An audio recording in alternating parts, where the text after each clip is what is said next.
জীবন, কালকে না তোর পরীক্ষা, পরীক্ষার পড়া পড়তাছস তো? হ্যাঁ মা, পড়তাছি। কি পড়তাছস? তোর পড়ার তো কোনো শব্দই আমি পাই না। আরে মা, জোরে বলে আমার এক কান্দে ঢুকে আরেক কান্দে বের হয়ে যায়। আচ্ছা, আমি আর ডিস্টার্ব করবো না, তুই মনোযোগ দিয়া পড়। হই গেছে নাকি? আল্লাহ বাচ্চি, আজকে আমি যে কামটা করছি বইয়ের ভিতরে মোবাইল ঢুকাই দিছি। এখন একটু পাবজি খেলি। ওই মার মার মার মার না মার। ও, এই কাহিনী।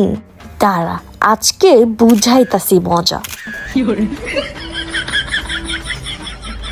ও, পড়ালেখা তো খুব ভালোই চলতেছে, তাই না? না মা না, আমি পড়তাছিলাম।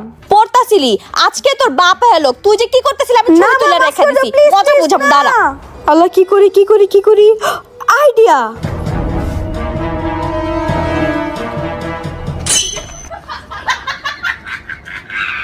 এখন আমি তাড়াতাড়ি করে অনর X6